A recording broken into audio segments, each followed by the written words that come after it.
Ya, Bismillahirrahmanirrahim. Assalamualaikum warahmatullahi wabarakatuh.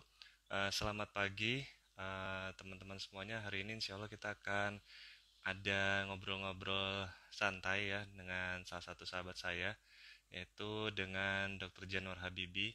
Ya, hari ini insya Allah kita akan membahas mengenai COVID ya. Satu masalah yang memang sehari-hari sekarang kita kenal dan mudah-mudahan nanti dengan adanya pembahasan ringan ini bisa menggambarkan ya bagaimana kondisi penanganan COVID ya, juga nanti bagaimana cara kita menghindari terkena dari infeksi menular ini ya. Jadi hari ini insya Allah akan saya ajak salah satu sahabat saya yaitu Dr. Januar Habibi sambil menunggu untuk beliau bisa bergabung ya di sini. Jadi Dr. Januar ini adalah teman saya ya, sahabat saya seangkatan waktu kuliah dan sekarang sedang menempuh pendidikan spesialis paru ya di Jakarta. Jadi beliau bertugas di rumah sakit rujukan COVID ya di Jakarta, dekat ya dengan tempat praktek saya juga, tapi memang lebih banyak menangani pasien-pasien yang langsung gitu ya mengalami COVID, sehingga kita bisa coba mendengarkan apa yang menjadi uh, ilmu baru ya mungkin buat kita juga untuk menghindari ini ya, karena sehari-hari kan kita selalu melihat di Jakarta ini juga angkanya masih terus bertambah, secara nasional juga angkanya terus bertambah, sedangkan kelihatannya masyarakat di eh, kehidupan kita kelihatannya sudah mulai beraktivitas seperti biasa. Jadi mudah-mudahan nanti kita tetap bisa menjaga untuk protokol kesehatannya ya, supaya terhindar dari penyakit. Nah, nanti setelah Dr. Januar bergabung, mungkin akan ada sedikit obrolan. Setelah itu bisa ya, kalau memang ada yang mau bertanya untuk langsung ya bertanya kepada Dr. Januar. Alhamdulillah nih Dr. Januar sudah bergabung ini. Saya coba ajak beliau dulu ya, gabung ya. Nah, ya, ya kita tunggu ya sebentar lagi. Nah, halo, assalamualaikum. Waalaikumsalam warahmatullahi wabarakatuh. Masya Allah, Alhamdulillah ya, bisa ketemu lagi nih akhirnya kita ketemunya lewat Instagram Live ya. Jadi Iya, alhamdulillah. waktu itu pas anak praktek lagi sama temen ya dari persahabatan juga ya, kita ada keperluan ke klinik juga ya. Benar-benar ketemu Pak Ridwan tempo hari. Ya, Alhamdulillah. Ya, jadi ini kita mau ngobrol santai nih dengan Dokter Januar mengenai cara mudah terhindar dari COVID-19. Nah, tapi kan kita teman-teman semua ini ingin tahu nih apa kesibukan Dokter Januar sehari-hari, di aktivitas sehari-harinya seperti apa nih kesibukannya. Oke, terima kasih. Uh, Sebelumnya, Assalamualaikum warahmatullahi wabarakatuh. Terima Waalaikumsalam. kasih bagi Dr. Agung untuk kesempatannya bisa ngobrol bareng di biasa kita kopi darat, sekarang kita di ini ya pakai virtual. Nah, jadi sekarang kesibukannya kebetulan sedang melanjutkan pendidikan di bidang pulmonologi dan kedokteran respirasi atau mau jadi spesialis paru lah istilahnya. Sekarang sudah tahun ketiga. Mungkin 1 tahun lagi Alhamdulillah. insya Allah selesai. Nah, mungkin di samping itu juga masih aktif di klinik bareng Dr. Agung di CSF atau Cita Sehat Foundation di Jakarta Timur. Ya, Alhamdulillah. Jadi ini kita masih terus praktik ya. Jadi kalau walaupun ada Ya, masalah-masalah seperti ini, kita tetap harus melayani pasien ya kan, tidak berhenti. Nah, kalau benar. di rumah sakit sendiri ini ada perubahan-perubahan Hmm. khusus nggak untuk pelayanan pasien umum ataupun pasien yang nanti masuk karena ada gejala COVID seperti itu, ada perubahan nggak untuk pelayanannya? Ya. Memang kalau di tempat saya bertugas itu di persahabatan sejak sejak kita aktif COVID sekitar pertengahan Maret atau awal April, memang bangsal-bangsal yang tadinya kita kita rawat untuk pasien-pasien dengan penyakit umum sudah kita alih fungsikan menjadi bangsal COVID. Jadi kita punya IGD, kita punya ICU, kita juga punya 3 bangsal untuk merawat pasien-pasien yang COVID. Baik itu yang masih statusnya PDP ataupun sudah terbukti hasil swabnya positif COVID. Gitu. Jadi bisa dibilang sekarang secara umum untuk perawatan rumah sakit persahabatan memfokuskan untuk perawatan pasien COVID. Namun di samping itu untuk pelayanan poliklinik masih teman-teman kita atau pasien-pasien yang ingin berobat untuk penyakit lain masih bisa, insya Allah. Oke, masih bisa ya. Untuk yang poli, kabarnya sudah dibedakan itu ya untuk yang memang khusus untuk pasien yang berobat saja yang umum gitu ya tanpa gejala COVID itu ya. Benar-benar memang kalau untuk poliklinik memang kita buat zona hijau dan untuk pasien COVID pintu masuk awalnya adalah dari IGD itu zona merah. Jadi untuk pasien-pasien yang ingin tetap melanjutkan apa namanya untuk kontrol baik itu ke poli penyakit dalam, poli jantung masih bisa, insya Allah. Ya, alhamdulillah ya. Jadi tidak perlu ragu lagi. Memang kalau waktunya periksa, silahkan datang dan tetap walaupun seperti itu Benar, di benar, rumah sakit pakai masker, jaga jarak seperti itu ya. Ya, benar, benar, oke. benar. Nah, kalau kalau kalau perawatan sendiri sebetulnya di persahabatan itu ada banyak ya kapasitas rawatnya itu di sana untuk pasien-pasien ini yang mengalami COVID. Cukup banyak, mungkin kalau total sekitar 90-an sampai 100 bed yang kita sediakan untuk perawatan pasien COVID, termasuk untuk perawatan di ICU. Ya, alhamdulillah ya. Jadi ya, Gitu. ya mudah-mudahan sehat semua ya, nggak perlu sampai masuk di rumah sakit Iya, ya. Karena kalau yang iya, insya Allah. dikirim ke apa rumah sakit persahabatan udah rujukan ya. Jadi dari mana-mana gitu ya, yang hasil-hasil rapidnya positif ataupun swab positif dikirim ke sana Benar, ya.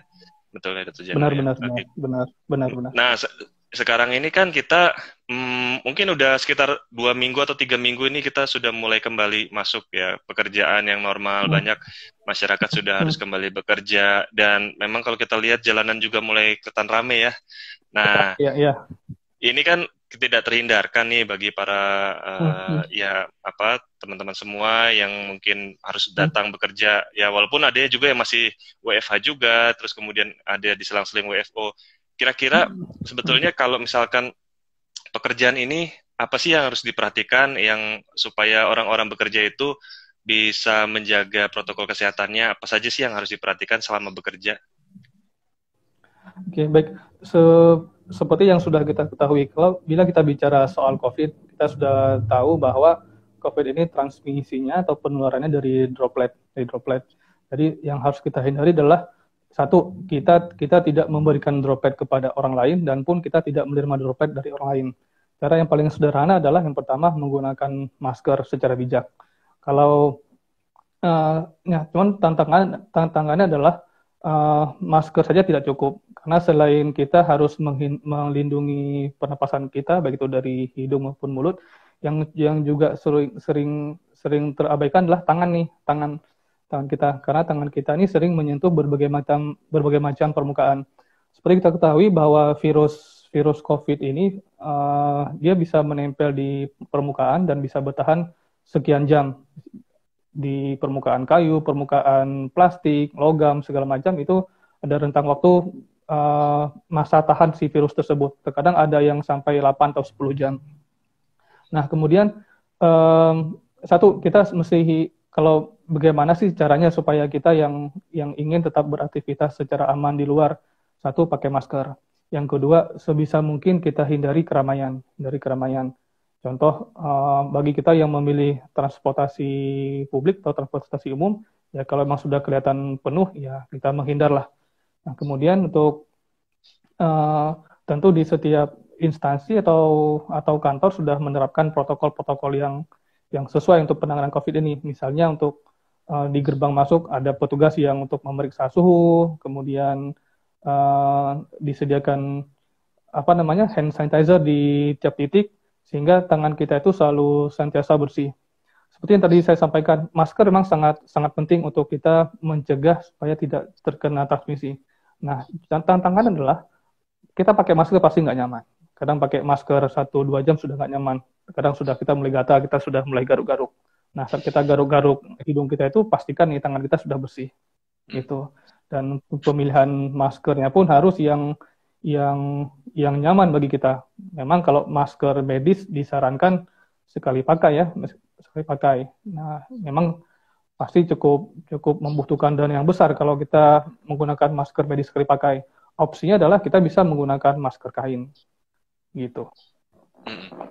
Iya iya iya. Jadi masker Hmm. wajib ya. Kalau sekarang Wajib. kan mm-mm. tantangannya ya ini misalkan ada gatal sedikit atau kadang-kadang kita nggak nyaman hidungnya kan, kita pingin turunin ya Benar-benar. gitu ya, atau sampai dagu lagi Ya untuk kita tarik terus. memperjelas. Iya. Iya, itu kan kelihatannya Hmm, kita juga ada pembicaraan ya, kita di grup WA itu lihat berapa hmm, tempat yang terkena hmm, penularan mungkin pada saat hmm. rapat gitu ya. Pada saat Iya, rapat mereka benar-benar. mungkin maskernya ingin dibuka supaya bisa terlihat Hmm, jelas atau bicaranya hmm, jelas ya nggak terhambat. hmm, Itu salah hmm. satunya malah membuka penularan ya. Kalau resiko Benar penularan sekali. selain tadi kita masker, itu apa saja ya? Kalau permukaan benda itu, misalkan ada Hmm, meja di depan kita, tempat hmm. duduk, atau mungkin gagang pintu, itu tadi termasuk Iya, permukaan yang bisa terkontaminasi juga ya? benar sekali, benar sekali. Makanya kita perlu untuk menghindari menyentuh, pakai sebisa mungkin kita hindari telapak tangan nih. Contoh, kalau kita pengen tombol lift, kita bisa pakai gini, pakai ujung ujung ini sehingga telapak tangan kita tuh lebih lebih aman. Atau mungkin kalau buka buka pintu bisa dengan apa? Dengan pegangan tangan kita dorong juga bisa. Jadi sebisa mungkin uh, penggunaan area telapak tangan ini sebisa mungkin kita hindari. Karena seperti tadi yang Dr. Agung sampaikan, tanpa kita sengaja, ya kan kadang kita pegang hidung, kita pegang pegang pegang wajah saat kita merasa tidak nyaman dengan masker itu. Ya, betul. Nah, ini kan Hmm, alhamdulillah ya kita berusaha sejak sejak bulan Maret ya kita berusaha sambil benar. terus baca-baca Hmm, terus hmm, menjaga hmm, kesehatan. Sampai-sampai hmm, ada yang mulai berpikir itu yang bebas-bebas saja kelihatannya nggak apa-apa tuh ya. Terus kita juga hmm, yang sudah menjaga, alhamdulillah sehat. Nah, tapi kan kenyataannya ada hmm, yang sakit ya, ada yang sampai benar. terkena, ada yang positif swabnya, Ya. terus kemudian jadi berat Hmm. kondisinya. Nah, kalau dari pengalaman Dokter Januar sendiri, mungkin ada sedikit cerita-cerita dari mereka itu seperti apa sih sebab-sebab penularan yang mereka alami sebelumnya sampai akhirnya bisa terkena infeksi kemudian sampai swab terus positif, Hmm. itu ada ceritanya ya gitu yang bisa di-sharing ke kita. Hmm. Memang karena rumah sakit persahabatan rumah sakit rujukan. Jadi memang pasien-pasien yang kita terima rujukan dari tempat lain itu terkadang sudah punya penyakit penyertanya, baik itu ada penyakit jantung, penyakit gagal ginjal maupun diabetes. Nah, saat kita tanyakan kepada kepada keluarga atau pada pasien atau anggota keluarga, hampir semuanya mereka tidak menyadari. Mereka tidak menyadari kapan apakah mereka bertemu dengan orang yang positif COVID atau tidak. Seperti contoh, ada satu orang laki-laki mungkin pasti laki-laki usia sekitar 60-an, ya beliau, ya kata menurut beliau dan menurut istri dan anaknya, beliau tidak pernah keluar rumah. Nah, hanya saja saat saat Lebaran beliau open house dan banyak tamu yang berdatangan. Dan sekilas memang tamu-tamu yang datang itu tidak ada gejala, tidak bukan tamu yang panas, bukan yang batuk, bukan yang pilek, jadi nyaris tidak ada gejala. Makanya Hmm. ya bisa dibilang mereka tidak menyadari dari mana sih mereka dapat virus ini. Kalau pas awal-awal dulu COVID masuk ke Indonesia sekitar bulan Maret, selalu kita tanyakan riwayat bepergian ke luar negeri, misalnya pernah ke Tiongkok atau ke luar lah dalam 2 minggu terakhir. Sekarang itu sudah tidak berlaku, sudah tidak berlaku dan dan apa namanya, karena memang Jakarta sudah menjadi epicentrum COVID. Nah, sehingga yang bisa kita lakukan adalah sebisa mungkin menghindari bertemu orang banyak, terutama orang-orang yang di luar ring satu keluarga kita gitu. Gitu. Emang orang Hmm. nggak hampir semuanya tidak mengetahui mereka dapat dari mana. Oh iya iya iya. Iya, jadi karena Hmm. ada penularan dari yang tidak bergejala ya, begitu ya. Nah, kalau Benar, benar, kalau benar. yang tidak bergejala ini berarti salah satunya kasusnya sering ya terjadi ya karena dia Hmm. masih berpergian keluar rumah, kemudian bertemu Hmm. dengan orang lain, Hmm. kitanya tidak Iya. sadar, itulah yang terjadi Hmm. ya karena OTG itu ya. Benar, benar, benar, benar. Hmm. Nah, dan bagi kita terutama yang punya orang tua di rumah, ya sebisa mungkin mungkin orang tua kita juga tidak akan keluar rumah, tapi di samping orang tua kita yang tidak keluar rumah, kita juga membatasi orang yang masuk ke rumah gitu. Terutama tamu-tamu yang tamu jauh ya, itu juga harus dihindari. Iya Gitu iya iya sih. betul. Iya, jadi Hmm. ini pertemuan orang nih yang perlu dihindari karena sekarang Hmm. kan em, kita lihat kalau di luar ya banyak ya mungkin usia produktif ya bekerja gitu kan memang akhirnya Benar, jadi benar, keluar benar. rumah tapi begitu pulang lagi ke rumah nggak tahu ya ketemu Iya. dengan siapa Mhm, gitu kan. Mm-mm. mhm. Kalau untuk apa yang kira-kira mengenai kegiatan aktivitas keseharian yang sekarang sudah berjalan, ada nggak nih yang Hmm. agak khawatir misalnya satu jenis pekerjaan tertentu ya atau mungkin aktivitas tertentu yang itu sebetulnya risiko tinggi. Lalu bagaimana kita caranya? Atau pakai face shield itu juga bisa membantu, ditambah face shield itu ada masker tambah face shield lagi gitu. Bisa membantu juga Ya. nggak itu face shield? Se Kalau menurut menurut saya yang paling efektif adalah kita menghindari keluar rumah itu sih. Jadi stay Hmm. at home adalah pilihan yang sangat bijak untuk saat ini. Walaupun kita tentu kita punya aktivitas lain di luar rumah. Dan apakah face shield membantu? Tentu membantu. Tapi seberapa nyaman orang menggunakan masker dan face shield selama itu, selama mereka keluar keluar keluar rumah. Dan yang perlu kita ketahui adalah khusus untuk Jakarta, sekarang kita masuk masa transisi PSBB. Hmm. Transisi bukan berarti udah nggak ada COVID-nya. COVID-nya Ah masih iya. masih ada. Dan dan mungkin perlu kita pahami bahwa ini juga pilihan yang tidak mudah bagi pemerintah, terutama di DKI Jakarta, uh, karena kita juga harus mempertimbangkan aspek ekonomi, aspek aspek sosial dan lain sebagainya.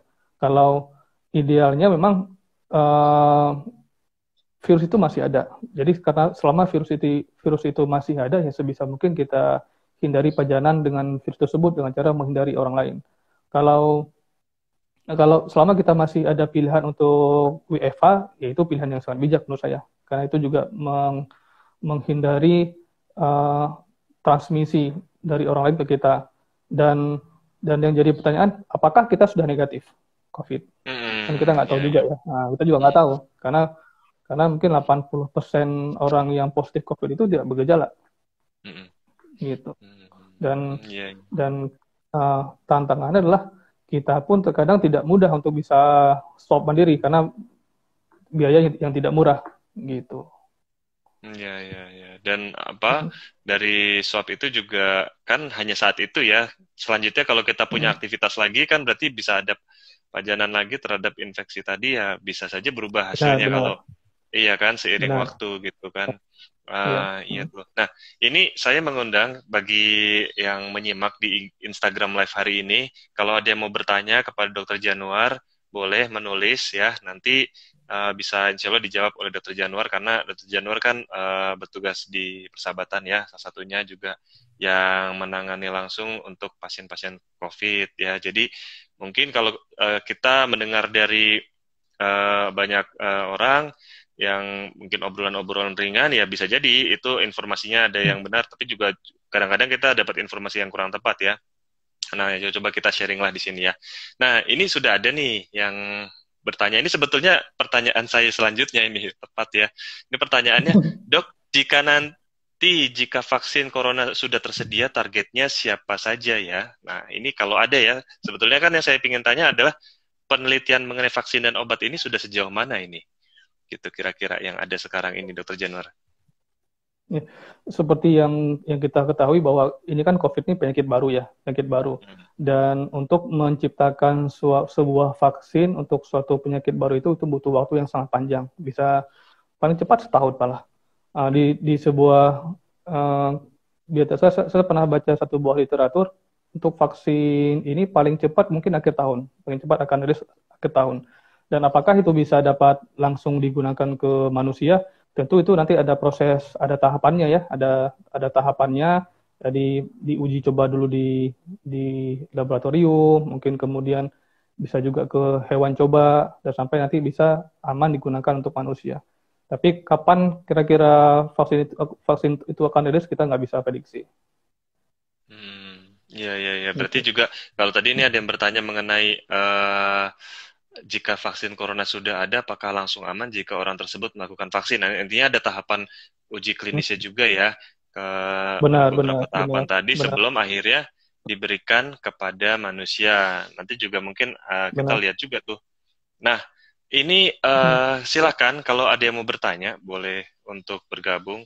Yang mau bertanya di sini boleh ya nanti sama Dokter Januar. Nah, kalau saya sih sebenarnya ada juga nih yang penasaran lah ibaratnya eh, Hmm. mengenai ya ini kita ngobrol ya. Kita tahu ya bahwa rapid test ya PCR itu kan sekarang dikerjakan banyak ya. Tetapi dengan kondisi COVID yang juga ada sebuah penyakit baru, itu kita masih Hmm. mengetahui banyak hambatan-hambatan dalam penegakan diagnosis ini gitu kan.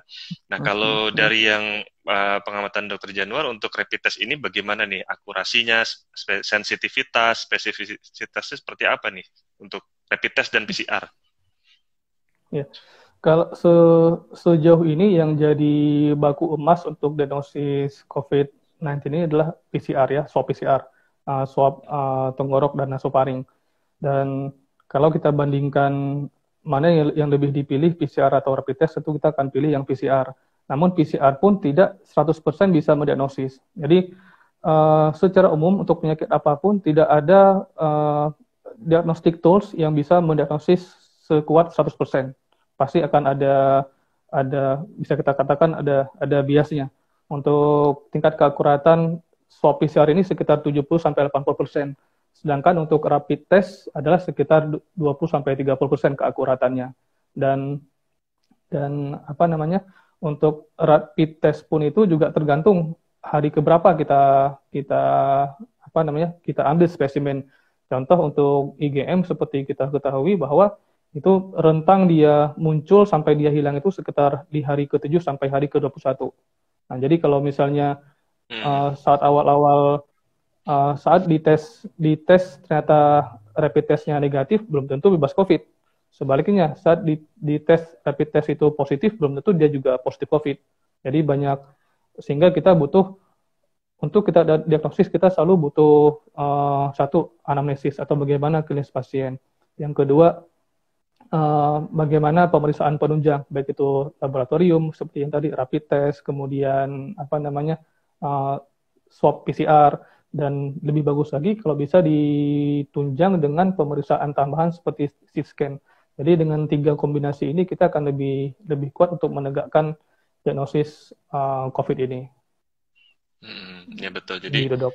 ada Mm. tambahannya tadi CT scan ya kalau memang ini dan analisis Iya. ya. Baik. Ini ada Mm. pertanyaan saya coba baca dulu nih Dokter Januar nih dari Bu Zulfa mau bertanya, kalau untuk ODP apa harus diisolasi di rumah? Tetangga mertua saya ada yang ODP, tapi yang bersangkutan masih tetap keluar rumah, bekerja di luar. Mm. Kalau untuk keluarganya Mm. sendiri sudah diisolasi di rumah. Ini Mm. pertanyaan mengenai ODP ya. Mm. Mm.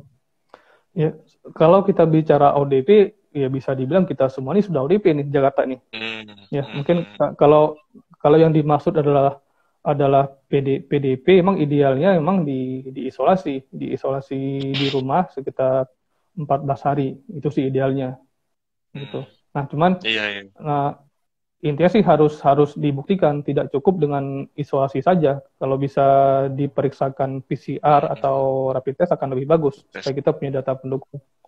Iya, iya, Gitu. iya. Jadi karena kita berada di yang lingkungan yang sudah ada transmisi lokalnya, jadi sudah bisa masuk ke ODP ya jadinya ya. Karena sekitaran Benar, kita ada benar, yang benar. kita tidak ketahui, jadi tadi baiknya diperiksakan Iya. lebih lengkap. Jadi statusnya jelas kan. Nah, ini ada Iya. pertanyaan lagi dari Ibu Umu Bagas Afan. Yang ini juga saya pernah ketemu nih pertanyaan seperti ini nih. Ini bagaimana menurut Hmm. pendapat Dokter Januar?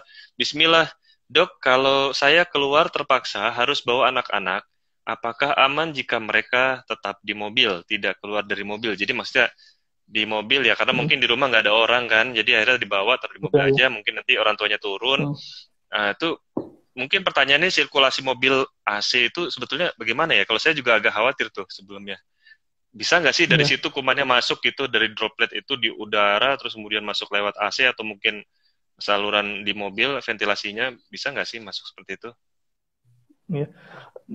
Bila kita merujuk ke rekomendasi yang dikeluarkan oleh IDAI atau Ikatan Dokter Anak Indonesia, kalau tidak perlu-perlu amat, anak di rumah aja lah, nggak usah keluar rumah.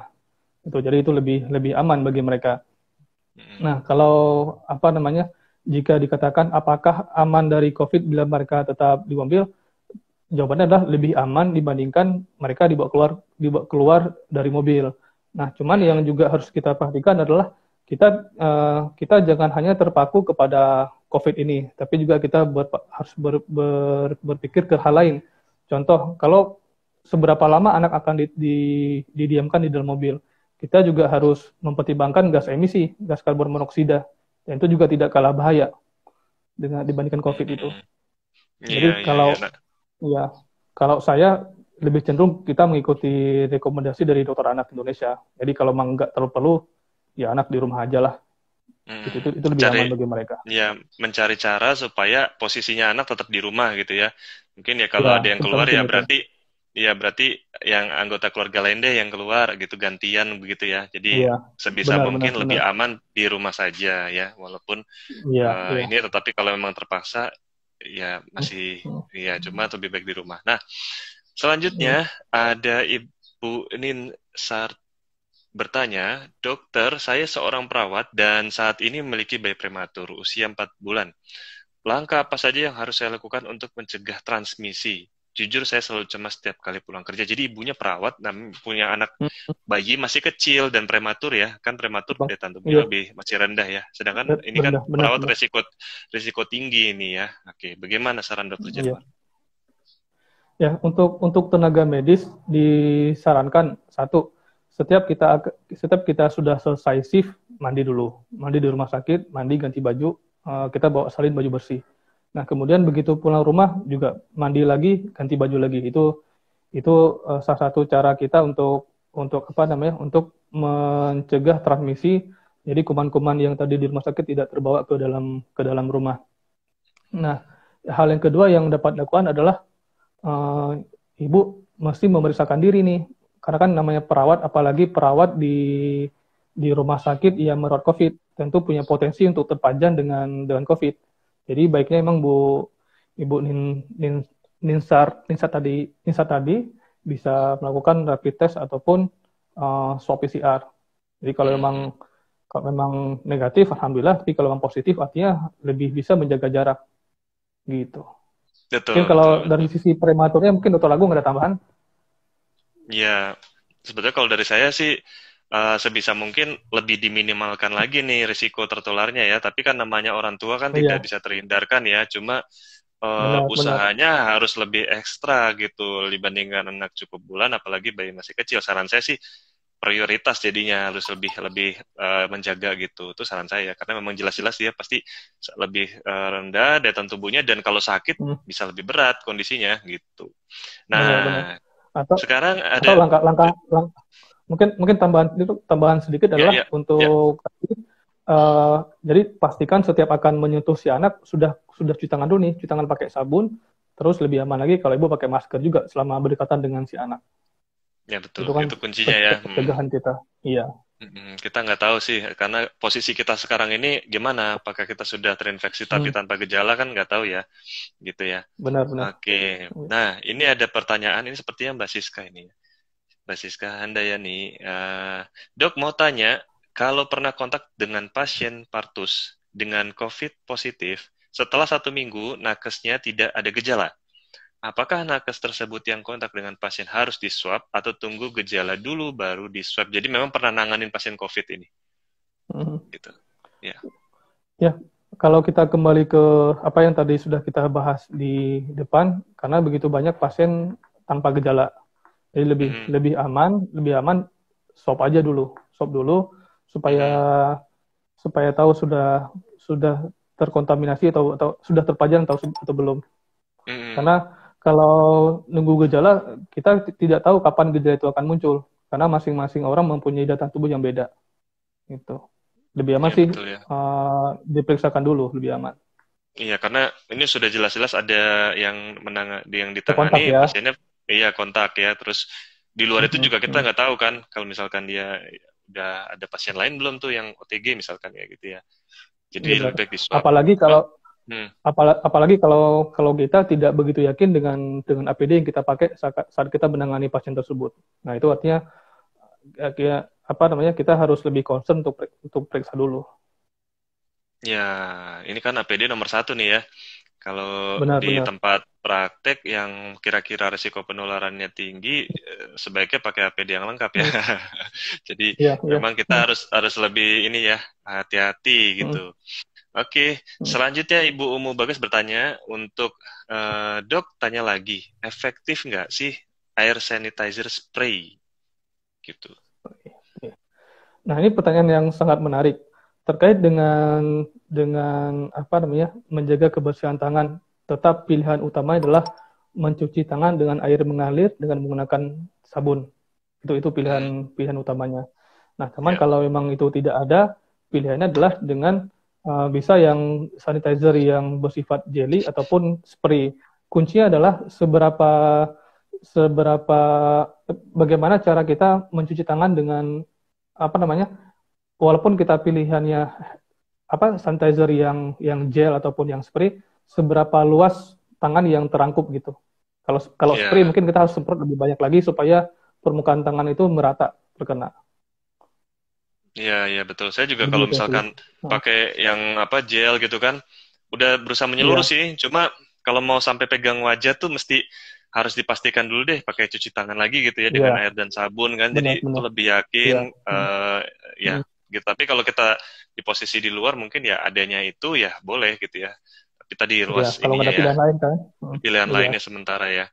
Oke, Hmm, pertanyaannya ada lagi nih, masih ada nih. Alhamdulillah jadi ada beberapa pertanyaan ya. Ini tadi hmm. ya yang mengenai face shield dari Ibu Enoningsih, Dok, apakah penggunaan face shield tetap harus menggunakan masker? Ya, I- Idealnya sih tetap pakai masker idealnya. mm-mm, Masker karena kan face shield kan dia terkadang luasnya pun kan tidak terlampau luas dia. Terkadang hanya mhm, sebatas mhm. apa namanya hanya sebatas di atas dagu sedikit. Memang lebih lebih aman kalau kita tetap kombinasikan dengan masker. Karena masker Tetap itu dia pakai masker, ya, akan langsung nutupin hidung sama mulut kita gitu. Saran saya sih ya. tetap tetap menggunakan masker. Jadi yang paling wajib masker dulu, nanti kalau mau ditambah face Iya, shield boleh gitu ya. iya Tetapi benar-benar. maskernya wajib ya. Oke. Iya. Baik, selanjutnya dari Bu Merlin Sari, Dok, bagaimana perbandingan sensitivitas rapid test antigen antigen dan antibody? Jadi antara kan rapid test ada yang antigen dan antibody. Mungkin Dokter Januar Hmm. ada jawabannya mengenai hal ini. Ini kalau kalau ini kita bicarakan tentang rapid test, sebenarnya sih keduanya baik itu yang antigen maupun antibody itu tidak terlampau jauh perbedaannya. Itu mungkin apa namanya? Mungkin sensitivitas dan spesifitasnya itu kedua itu sekitar 30%-an. Memang yang paling kita anjurkan adalah tetap ke swab PCR sih, Hmm, hmm, hmm. Ya, gitu. ya. Karena Jadi sebetulnya ya, kurang terlalu akurat juga ya. Jadi kita tetap iya, lebih iya, paling hmm, mendekati PCR ya. Cuma kan PCR ini kan harganya benar, lumayan ya. Jadi benar, kadang-kadang benar. kita menjadi terpaksa harus ya paling minimal sudah rapid gitu kan. Tapi antara antigen dan Hmm, antibody ini tidak jauh berbeda ya untuk ininya ya. tidak jauh beda sih. Mm-mm. Oke, pertanyaan selanjutnya dari Ibu Arza DP. Dokter Januar mau tanya, kalau misal seseorang positif rapid dan PCR-nya, tapi tanpa Hmm, gejala apapun, selama ini rata-rata berapa lama mereka PCR-nya bisa negatif? Nah, jadi sudah positif nih hmm. untuk PCR. Rata-rata lama sampai akhirnya bisa negatif kembali. Ini tidak ada hitungan matematisnya. Saya pernah ada pasien usia muda, mungkin usia 30 awal kali, mungkin 29 30 tanpa Hmm. gejala, masih muda, tidak ronsennya bersih, tapi swabnya itu konversi setelah sebulan. Oh ya, lama juga ya. Satu bulan, iya. Cuman ada juga kasus lain pasien pasien lain usia sudah mungkin di atas 50-an dalam 1 2 minggu sudah negatif. Jadi memang tidak ada hitung-hitungannya nih, tidak ada hitung-hitungannya berapa lama akan menjadi negatif. Ya. Bahkan saya sampai ada yang Oke. apa kasus yang saya dengar ini bukan pasien Hmm. langsung ya, itu hampir Hmm. 2 bulan itu masih masih positif itu. Jadi cukup lama Iya. ya. Kita Hmm. nggak tahu ya Hmm. seberapa lama. Dan apalagi Ya. nanti ada tes, nggak tahu ya kalau kita lihat sampel untuk PCR ini dari mana kita ambil, mungkin nanti berbeda Hmm. lagi gitu ya. Jadi ya kita Iya, iya. berusaha supaya sehat gitu ya, menghindari penyakit ini gitu. Nah, seperti itu. Hmm. Jadi tadi ada beberapa pertanyaan, terus Mbak Siska bilang, oke, makasih Dokter Agung dan Dokter Januari ya, sama-sama Mbak Siska ya. Karena Sama. sekarang kita sebagai tenaga kesehatan juga banyak berinteraksi dengan pasien-pasien yang kita tidak tahu, dan orang-orang yang bekerja juga risikonya cukup besar nih gitu kan. Nah kalau misalkan yang bekerja kadang-kadang sangat takut, ada yang ketakutan sekali ya sampai nggak berani keluar sama sekali. Itu caranya kira-kira supaya meyakinkan ya, misalkan kita memang harus bekerja ya, tapi kita punya ada rasa takut dan cemas berlebihan gitu kan sama wabah ini ya. Kita punya keyakinan bahwa ini sudah cukup untuk proteksi diri saya, minimal selama saya keluar tuh ada menggunakan langkah-langkah protokol pencegahan. Itu gimana tuh cara meyakinkan diri kita bahwa memang kita sudah bisa keluar? Karena kan ada orang-orang yang memang terpaksa nih, Dokter Januar ya. Saya juga mengerti ya, ada yang memang harus kerja ya, segala macam. Tapi dia juga rasa takutnya juga ada dan agak berlebihan. Ini bagaimana cara memastikan berjalan dengan baik protokol pencegahannya? Oke, nah yang jangan kita lupakan adalah satu, kita harus yakin ya, mungkin ya kalau buat saya atau buat teman-teman yang muslim, ya satu yang harus kita pastikan adalah setiap akan keluar rumah jangan lupa doa. Ya karena kan doa itu kan bisa mencegah banyak hal ya.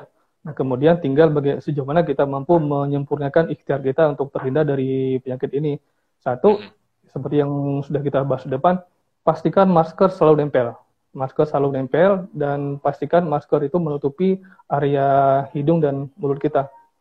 Itu satu. Yang kedua, sebisa mungkin hindari kerumunan. Ya kita harus bisa menahan diri, sabar dulu lah selama masa COVID ini. Kalau kita tidak terlalu perlu keluar, misalnya pengen keluar beli makan, kalau masih memungkinkan kita beli dengan cara online, itu mungkin pilihan yang lebih bijak menurut saya. Intinya kita sebisa mungkin menghindari bertemu dengan orang-orang yang selama ini jarang kita temui. Dan yang terakhir kuncinya adalah kita menggunakan lebih sering mencuci tangan. Kalau kita sudah menggunakan masker, terus kita sudah rutin mencuci tangan, itu harusnya kita sudah yakin tuh, kita sudah yakin bahwa kita mampu mengurangi resiko untuk tertularnya penyakit tersebut. Ya betul. Ini jalankan protokol kesehatan ya. Nah ini ada yang menarik nih akhir-akhir ini nih, masyarakat nih banyak yang mau berolahraga ya.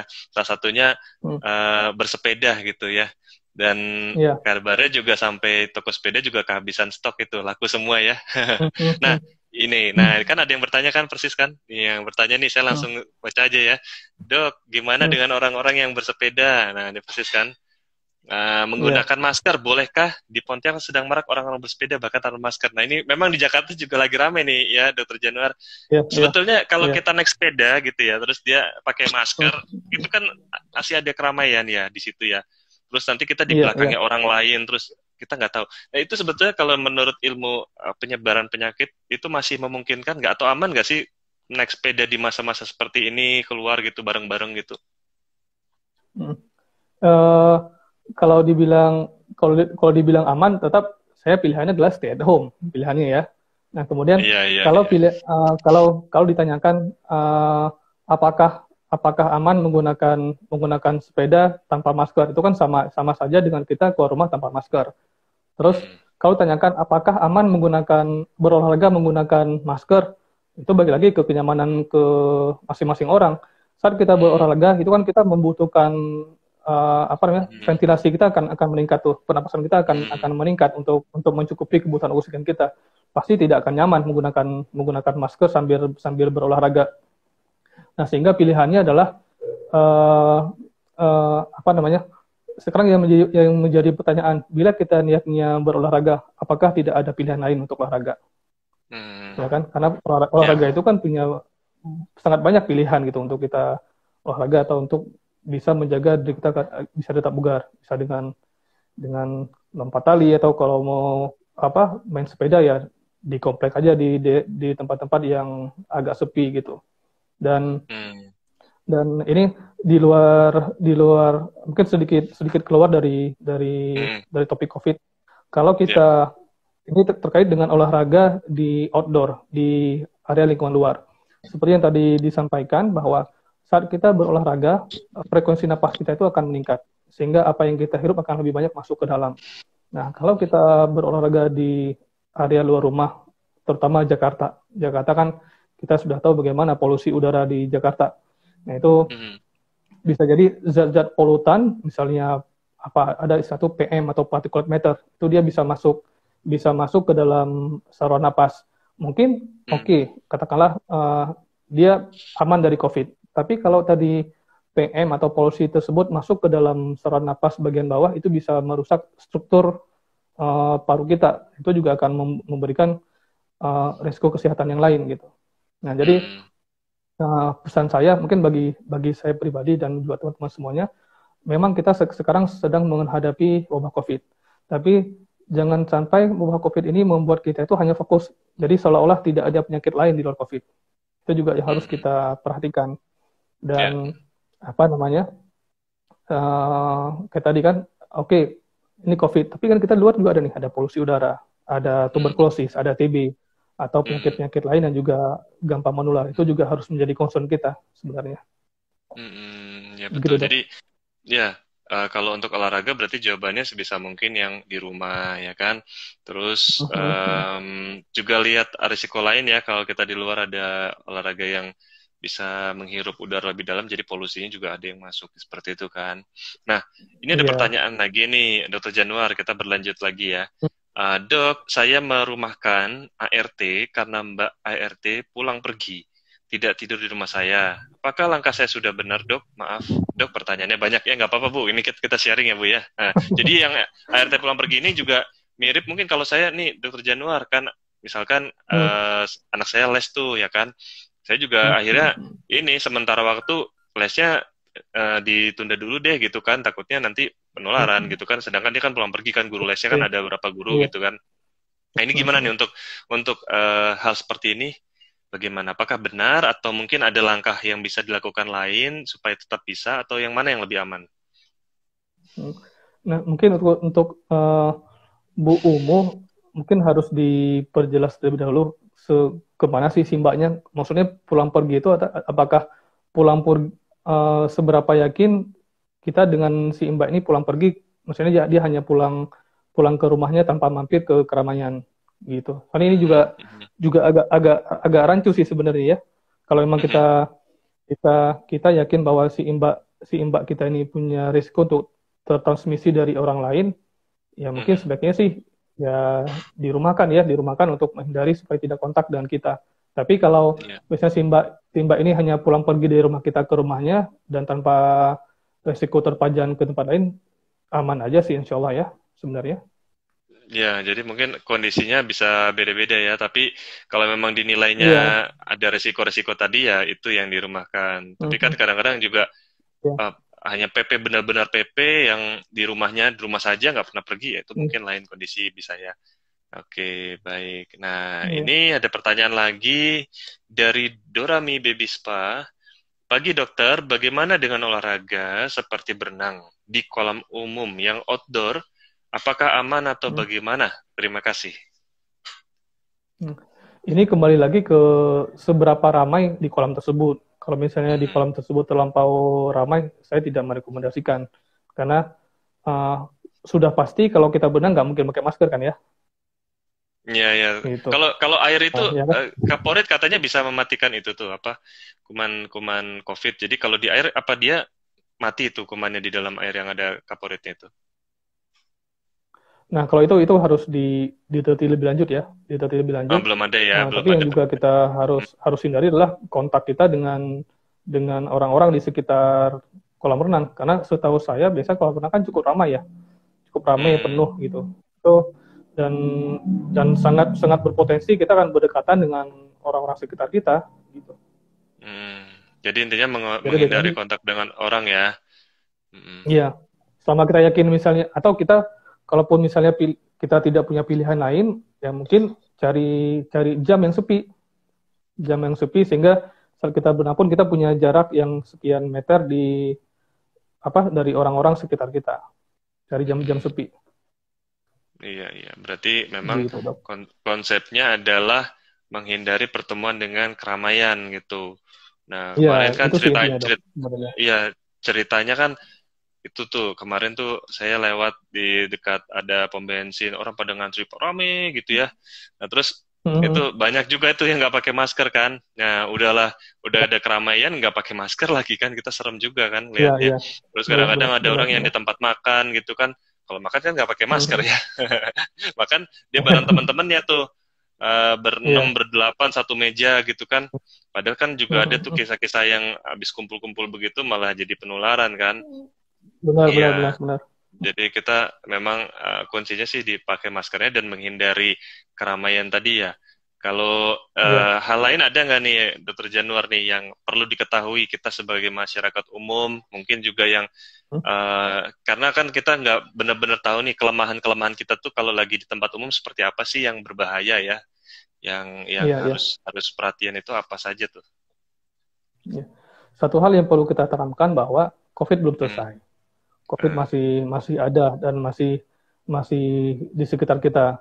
Dan itu satu. Yang kedua, kita nggak bisa tahu siapa yang kena COVID, siapa nggak kena COVID. Jadi memang opsi terbaik yang sangat bijak adalah hindari bertemu orang banyak di luar. Itu sebisa mungkin hmm, hindarin. Gitu. hmm, Terus ya kalau kalau kita tidak bisa apa namanya kita tidak bisa mengurangi bertemu orang, ini nggak akan kelar-kelar nih. Kita tidak akan hmm, kita akan akan susah untuk memutus rantai ini gitu. Apalagi sekarang hmm, sudah mulai transisi, sudah mulai dilonggarkan PSBB-nya. hmm, Kita juga belum tahu bagaimana kejadian bulan Juli nanti nih. Bulan Juli bisa jadi PSBB dicabut sepenuhnya, sedangkan COVID pun belum belum belum tuntas. Nah, sehingga itu bisa jadi akan membentuk gelombang-gelombang baru yang kita khawatirkan. Contoh sekarang yang biasa tidak salah, sekarang lagi ramai di sekitar Surabaya sama Sulawesi ya. Itu juga ya, lagi meningkat angka apa namanya angka COVID ini. Ini intinya sih kembali lagi ke kepatuhan kita masing-masing, kepatuhan kita sebagai individu, sebagai anggota masyarakat. Kalau kita tidak mulai dari kita untuk memutus COVID ini nggak akan kelar. ya, ya, ya, ya, itulah ya, makanya kita berusaha lah sesama masyarakat ini semuanya ya yang harus berperan kan. Nah, ini saya ada pertanyaan Benar-benar. lagi nih, yang sebetulnya masih saya nggak tahu nih apa udah ada update terbaru atau belum. Untuk yang kalau orang sudah kena ya, misalnya dia udah kena tuh, terus kemudian sembuh ya PCR-nya negatif, itu bisa kambuh lagi atau bisa terkena lagi nggak itu? Kalau yang sudah pernah terkena. Bisa, bisa. Jadi dia ada apa namanya? Ada dua istilah. Satu ada istilah reinfection atau apa namanya? Terinfeksi kembali atau reactivation. Reactivation mungkin tadinya itu kumannya ya kita anggap dia dorman lah tidur sehingga dia kambuh Hmm. lagi. Dan ini juga juga apa namanya? Juga masih sering kita temukan di masyarakat. Namun ada saya pernah baca satu buah jurnal dikatakan bahwa pasien yang terkena kedua kalinya jadi resiko dia untuk menularkan ke orang lain itu lebih rendah. Itu ada Hmm. satu penelitian. Nah, tapi itu bahkan kita itu membutuhkan studi yang lebih banyak lagi untuk membuktikan hal itu. Tapi apakah mungkin terkena lagi orang-orang yang tadinya sudah negatif? Masih mungkin, Masih masih mungkin. mungkin. Terus kondisinya kalau sudah udah pas kena kedua, apa dia masih memiliki resiko untuk menjadi berat gitu, atau karena sudah kedua kali kena dia lebih kuat gitu dari penyakit itu? Apa ada penelitiannya belum ya, Dokter Janur? Kalau ini juga tergantung lagi apakah pasien ini mempunyai penyakit penyerta atau tidak. Kalau Hmm. pasien sudah mempunyai penyakit penyerta seperti diabetes, penyakit jantung atau lainnya, ya tentu ini juga akan memperparah kondisi pasien tersebut. Itu. Memang secara umum sih Hmm. masih masih belum belum begitu banyak studi yang menceritakan tentang hal ini. Jadi ya intinya resikonya sama ya kurang lebih ya. Jadi Hmm, hmm, jangan hmm, sampai hmm. terkena gitu ya. Kita berusaha ya. Nah ini ada pertanyaan Iya. lagi nih Bu Enoningsi bertanya kembali, Dok, nanya lagi, efektivitas penggunaan masker kain gimana ya dok? Maksimal berapa jam? Soalnya rada susah dan lumayan juga kalau setiap saat beli masker bedah. Iya, ini sebagai masyarakat Iya, umum iya, kan disarankan pakai masker kain ya. Gimana dokter Januar? iya, iya. Ya memang kita tahu bahwa masker bedah sekarang sangat mahal harganya. Memang makanya untuk kita kita orang umum ini diperkenankan untuk menggunakan masker kain. Berapa lama sih kita maksimal kita boleh menggunakan masker kain? Itu tergantung eh, tergantung pemakaian sebenarnya. Kalau misalnya kita kita pakai dalam apa namanya? Kalau saran saya sih sekali kita keluar rumah pulang langsung cuci. Itu saran saya. Gitu. Memang Oke. memang tidak ada tidak ada ketentuannya sih berapa jam. Hmm. Dan dipastikan dicuci menggunakan menggunakan apa? Deterjen ya. Nah, Hmm. kemarin saya sempat baca page-nya Dr. Erna Burhan. Beliau menyarankan Hmm. untuk mencuci masker kain itu menggunakan deterjen dan air yang hangat. Itu akan lebih akan lebih kuat untuk membunuh si kuman tersebut. Ya, betul ya. Jadi kalau sudah keluar, udah ada kontaminasi, langsung cuci gitu ya. Walaupun cuma Mencuci, sebentar, mungkin cuci. setengah jam keluar sebentar, Ya, langsung cuci aja. Nanti pakai yang lain lagi cuci gitu aja. kan. Hmm. Ya, Ya, itu lebih alhamdulillah. aman. Jadi itu yang lebih aman ya, insya Allah. Nah, Iya. ini sekitar 10 menit lagi berakhir nih, Dokter Januar. Nah, kita tadi udah ngobrol ya, udah cukup banyak yang bisa kita obrolin. Insya Allah sebetulnya Iya, kita terus mempertahankan lah kebiasaan-kebiasaan baik yang sudah kita jalankan, menggunakan masker, iya. menjaga jarak, menghindari keramaian gitu ya. Sebisa mungkin jangan keluar Iya, rumah kalau memang tidak terpaksa. Kalau memang ada pekerjaan iya, ya benar. tetap pastikan itu pakai masker dan menghindari keramaiannya itu gitu kan. Ya, Benar, benar, benar. mudah-mudahan dengan begitu kita menghindari. Nah, kalau misalkan bagi yang beresiko tinggi tadi kan sarannya lakukan saja pemeriksaan swab itu ya yang lebih akurat ya. Iya. Kalau memang terutama yang bergejala kan, jadi biar bisa diketahui risikonya penularan terhadap yang lain, terutama anggota keluarga sendiri kan, gitu. Benar, benar. Jadi ya mudah-mudahan lah ini kita semakin memahami dan karena saya juga khawatirnya ini karena mulai ada pelonggaran, masyarakat udah Iya, merasa kayaknya nggak ada apa-apa aman ya ya. yang sakit di sekitar saya Benar, juga benar. nggak ada tuh yang sakit. Kalau kalau kita Iya, tuh sudah tahu ya ada beberapa yang kena teman-teman kita kan jadinya kita iya. ngelihat sendiri memang ada gitu yang sakit sampai menjadi korban kan seperti itu kan. Jadi Benar, benar, benar, kita sih benar. tidak ragu ya. Nah, sekarang sebagai penutup nih, Insya Allah Dokter Januar sudah sebentar lagi akan habis apa pesan-pesannya buat kita semua ya untuk bisa menjaga kesehatan karena Dokter Januar sendiri kan juga berpraktik di tempat yang risiko tinggi kan ya. Tentu saja kan Iya, benar. punya cara gitu ya supaya kita tetap Hmm, sama-sama bisa menjaga kesehatan nih di masa hmm. wabah ini bagaimana nih Dokter Januar? Oke, yang pertama yang mungkin saya simpulkan sedikit satu Mhm, bahwa mhm. COVID apa namanya pelonggaran PSBB bukan berarti COVID selesai. Ya, COVID masih masih ada dan kami pun di tempat rumah sakit rujukan nasional kita juga setiap hari kita masih menerima begitu banyak rujukan dari luar. Artinya COVID itu masih ada. Yang kedua, tetap walaupun sekarang kita sudah mulai beraktivitas di rumah, pilihan yang paling bijak adalah stay at home. Itu pilihan yang sangat bijak. Yang ketiga, um, penyakit yang ada di lingkungan kita itu tidak hanya COVID. Ya, Mhm. penyakit lainnya seperti tuberkulosis atau TB atau TBC atau orang bilang flek paru itu juga sangat banyak di di sekitar kita.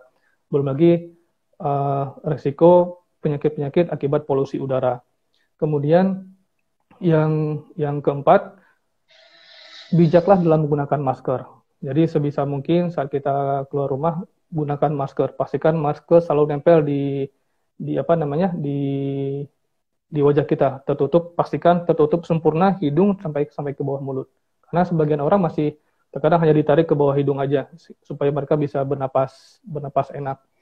Terus yang berikutnya yang kelima, hindari keramaian. Hindari keramaian seperti yang tadi kita sudah bahas, kita tidak tahu siapa yang di sekitar kita yang positif, siapa yang negatif, kita tidak tahu. Karena begitu banyak uh, orang-orang yang swab positif tanpa gejala. Dan yang berikutnya adalah jangan bosan-bosan untuk terus cuci tangan pakai sabun. Pakai sabun, cuci tangan pakai sabun dengan air mengalir. Itu pilihan terbaik. Tapi bila memang sesekali tidak memungkinkan, ya pastikan kita selalu mengantongkan hand sanitizer, baik itu yang sifatnya spray maupun yang gel. Terus tentu yang tidak yang juga tidak kalah penting adalah tetap jaga kesehatan kita, makan makan yang banyak, makan makan yang sehat, terus istirahat yang cukup, dan tentu jangan lupa berdoa. Insya Allah kita Ya, akan aman. alhamdulillah insya Allah ya Dokter Januar ya. Alhamdulillah ya Iya dok. sangat bermanfaat sekali hari ini sharingnya Dokter Januar dan kita semua insya Allah akan Hmm, terus ya berusaha ikhtiarnya protokol pencegahan dan kesehatan ini dijalankan ya kan supaya kita semua sama-sama sehat Insya ya. Allah. Nah Iya, insya sebetulnya Allah. saya kepingin main nih ke tempatnya Dokter Januar, tapi kan belum boleh ya, kita jangan keluar rumah dulu kalau Janganlah, bisa ya. jangan. Nanti aja. Iya sebetulnya iya kita pengen ketemu kan, tapi ya karena kita inilah ya mematuhi ya, kalau hari Minggu begini ya kita nggak bisa keluar, ya nggak usah Mhm. keluar aja dulu gitu kan, kita terapkan ya. Iya, iya, Ya iya. gitu, kadang-kadang Heeh. kan ada keinginan-keinginan tersendiri yang kita mau keinginan ke sana kemari, ternyata memang ini belum Iya, belum masanya untuk kita bisa berpergian dulu. Kalau masih bisa di rumah iya. sajalah dulu. Ya, Ya, tahan setuju. diri, dan banyak banyak orang yang menahan diri juga di rumah untuk tetap di Iya. rumah gitu. Jadi kalau yang di luar sana Mhm. ya mungkin perlu kita Mhm. ingatkan lah teman-teman kita semua, masyarakat di sekitar Iya. kita ya supaya Mhm. waspada terus, karena ini wabahnya masih ada tuh. Yang paling penting tuh yang pertama harus waspada. Iya, Kita coba benar. lihat lihat di berita kan selalu bertambah terus tuh. Jadi justru kita harus Benar. makin makin berhati-hati, saling mengingatkan. Ya, Mhm. alhamdulillah, terima kasih banyak Dokter Januar. Insya Allah nanti kita Sama, Dok. ngobrol-ngobrol lagi. Boleh, Sehat-sehat boleh. selalu. Amin, insya Allah. Ya, selamat bertugas dan berjuang di garda terdepan, Dokter Januar. Semoga sehat selalu untuk Mhm. teman-teman semua yang bertugas di sana Amin, juga. insya Allah. Kita Amin. semua mudah-mudahan diberikan kesehatan, dan mudah-mudahan Amin. kita berdoa wabah ini bisa segera selesai ya, Dokter Januar ya. Amin, insya Amin, Allah. amin, Amin. amin. Insya Allah. Baik, terima kasih Dokter Januar. Kita akhiri Ya, untuk kasih, Dok. Instagram Live kali ini. Terima kasih banyak, sangat bermanfaat sekali. Assalamualaikum Ya. warahmatullahi wabarakatuh. Terima kasih Dokter Januar. Waalaikumsalam.